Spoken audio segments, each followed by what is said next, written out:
हरियाणा के रेवाड़ी शहर में वक्फ बोर्ड की जमीन पर चल रहा है ठगी का खेल। प्रशासन से लेकर वक्फ बोर्ड की जांच रिपोर्ट में सभी ने माना ठगी हुई, लेकिन 20 साल बीतने के बाद भी कार्रवाई के नाम पर परिणाम सिफर। शहर के गणपत नगर में खसरा नंबर 275 में 5 कनाल 8 मरला जमीन का है मामला।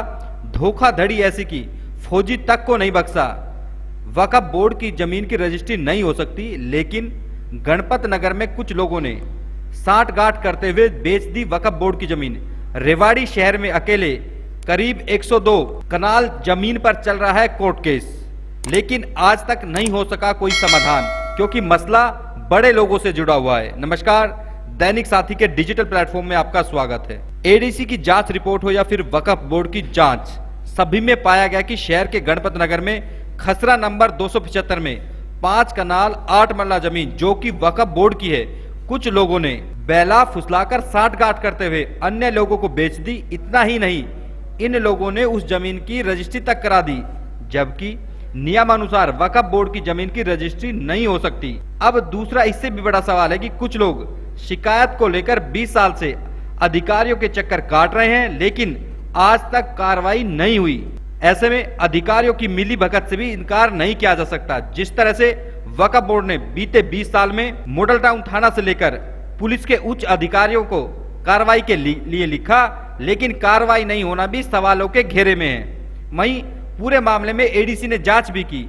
जांच में भी पाया गया कि मामले में गड़बड़ हुई है और रजिस्ट्री फर्जी तरीके से हुई है। पूरे मामले में लोगों के नाम भी दिए गए। नाम भी कुछ ऐसे लोगों के हैं जो शहर के स्कूल संचालक तक से जुड़े हुए हैं, लेकिन कार्रवाई नहीं होना ही बड़े सवाल खड़े करता है। जानकारी के अनुसार शहर के गणपत नगर में वक्फ बोर्ड की जमीन का पट्टा गुरदयाल सैनी के नाम से चला आ रहा था। इसी पूरे मामले में बताया जा रहा है कि 5 कनाल 8 मरला जमीन जो कि खसरा नंबर 275 में है और वक्फ बोर्ड की जमीन है, कुछ लोगों ने मिली भगत से इसकी रजिस्ट्री भी करा दी।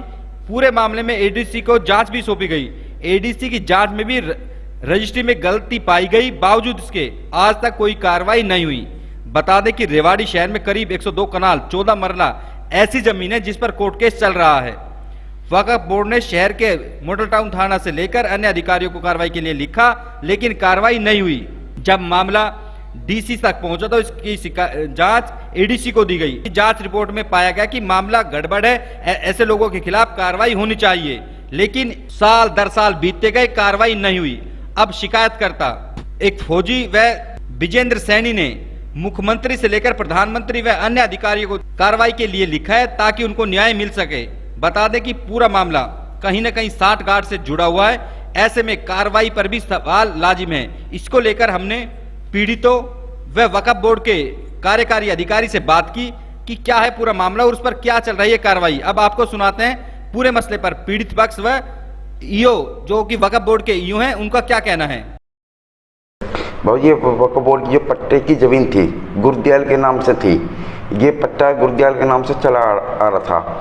इनने फर्जी रजिस्ट्री दादलाई के दिखा के और इन्हें रजिस्ट्री करवा दी 275 नंबर, और उनने मेरे गुरदयाल ने कई सालों से इसका किरायानामा भी नहीं भर रहा था। ठीक है जी, किरायानामा की वजह से भी ये 6 महीने की सज़ा भी काट के आया गुरदयाल। फिर ये गुजर गया था। फिर इन्हें फर्जी रजिस्ट्री करवा के राजेंद्र सतीश सुभाष ने उसमें बहुत ही धोखाधड़ी से मेरे को भी रजिस्ट्री की करवा दी। जो रजिस्ट्री नहीं करवाई उससे मेरे को काफ़ी मोटे पैसे मांग रहा है। ठीक है, ये राज इंटरनेशनल स्कूल वाले हैं जी। बाबूजी वक्फ बोर्ड की रजिस्ट्री हो ही नहीं सकती बाबूजी। यहाँ 200 किले बाबूजी रेवाड़ी शहर में किसी की भी नहीं, ये फर्जी रजिस्ट्री हुई है बाबूजी।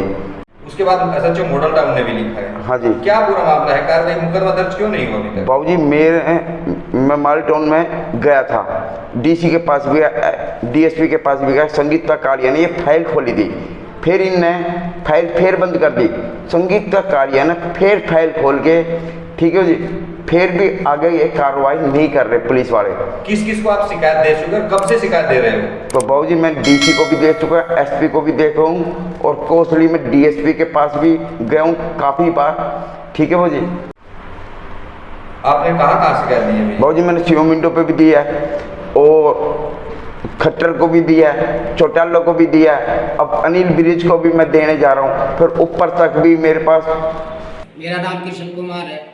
मेरा मामला ये है सर, ये 2007 में मैंने वक्फ बोर्ड से मेरे नाम ज़मीन हुई थी ये। उसके बाद में मैं फिर फौज में आर्मी में था। आर्मी मेरी छुट्टी खत्म हुई, मैं चला गया। आने के बाद मैं देखा छुट्टी आया तो इसने गुरदयाल सैनी ने इसके ऊपर कब्जा कर लिया। मैं इसके पास गया, बोला ये वक्फ बोर्ड की ज़मीन है, ये मेरी ज़मीन है। इसने अपनी रजिस्ट्री करवा ली। इसके बाद मैंने पुलिस को एप्लीकेशन दी, डीसी को दिया, औरों को भी दिया एप्लीकेशन, कोई सुनवाई नहीं हुई। मेरी छुट्टी खत्म हो गई। फिर मैं चला गया और फिर मैं किराया भरने के लिए गया वक्फ बोर्ड में, तो बोले अभी रूल चेंज हो गया है तो इसको हम देख के फिर कभी, बोला कभी भी भर देना किराया। तो अभी ये गुरदयाल राजेंद्र के पास है, इसने अपने बच्चों के नाम कर दी इसकी रजिस्ट्री। अभी जमीन किसके नाम है, किसका कब्जा है? कब्जा ज़मीन है वक्फ बोर्ड की मेरे नाम है, कब्जा है राजेंद्र सैनी का, बच्चों का है उनका। जब आप राजेंद्र सैनी जी के पास गए तो उन्होंने क्या कहा आपको? उन्होंने कहा कि ये वक्फ बोर्ड की ज़मीन नहीं है, ये मेरी खुद की ज़मीन है, मैं 40 लाख रुपए दो, आपको ये ज़मीन वापसी दे दूँ।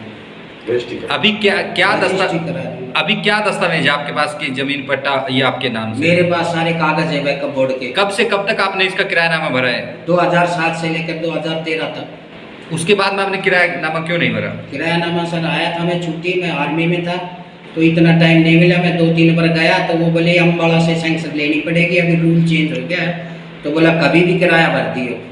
तो अभी मैंने फाइल लगाया हुआ है। अभी क्या मांग करते हैं, क्या मांग है आपकी? मांग यही है सर, जो मेरा प्लाट है वो मेरे को दिलाया जाए। अभी आपने किसी प्रशासनिक अधिकारी से बात की, वक्फ बोर्ड से बात की इस मामले को लेकर? वक्फ बोर्ड से बात करी है सर, कागज भी जमा करवा रखे हैं। तो उन अधिकारियों का, वक्फ बोर्ड के अधिकारियों का क्या कहना है? वक्फ बोर्ड का अधिकारियों का ये है कि जी ये आपका किराया भरा जाएगा, अभी रुको। अच्छा, कब्जा दिलवाने का काम भी वक्फ बोर्ड का होना चाहिए जिस तरह से जब पट्टा आपके नाम है जी। तो इस मसले पर उन्होंने क्या कहा? उन्होंने यही कहा कि जो इसकी इंक्वायरी चल रही है उसके बाद में जो फैसला आएगा वो होगा। खसरा नंबर 275 जो अपना ये रेवाड़ी का है, उसमें हमारे संज्ञान में भी कुछ समय पहले आया था कि कोई फ्रॉड रजिस्ट्री इस तरीके से कोई हुई है। तो इसमें यह है कि पहली बात तो वक्फ प्रॉपर्टी कोई रजिस्ट्री हो नहीं सकती, अगर कोई हुई है तो इलीगल है। लेकिन जब हमारे संज्ञान में मैटर आया तो हमने कंसर्न ऑफिशियल को, तहसीलदार को भी लिखा है कि अगर ऐसी कोई रजिस्ट्री हुई है तो उसको डी रजिस्टर किया जाए, और उसके लिए हमने ऑलरेडी एडमिनिस्ट्रेशन को अवगत कराया हुआ है। सर, इसमें क्या कार्रवाई बनती है कि जिस तरह से आपने बताया इलीगल कार्रवाई, इलीगल रजिस्ट्री? हाँ जी। तो ऐसे में जो आरोपी होता है, क्या उसके खिलाफ क्या कार्रवाई बनती है? देखिए, इसके रिगार्डिंग तो मैं कह नहीं सकता कि क्या उसमें सेक्शन क्या कोई जो भी है क्या है। बाकी हमारा तो यही है कि हम एडमिनिस्ट्रेशन को अवगत करा करके उसमें हम चाहेंगे कि वो डी रजिस्टर हो सबसे पहले तो, ताकि वक्फ प्रॉपर्टी की इस तरीके की कोई एक्टिविटी ना हो। तो सर, ये पुराना लंबे समय से मैटर चल रहा है, तो अभी का जो एट प्रेजेंट क्या स्टेटस है? जी, एट प्रेजेंट इसमें ये स्टेटस है कि अभी हाल ही में जब मेरे संज्ञान में आया था तो मैंने तहसीलदार के लिए लिखा था, और उसके बाद एडीसी साहब जो अपने रेवाड़ी एडीसी हैं, उन्होंने भी इसमें एक तफ्तीश कर रहे थे, तो उसमें भी हमने एडीसी साहब को भी लिख करके दिया था।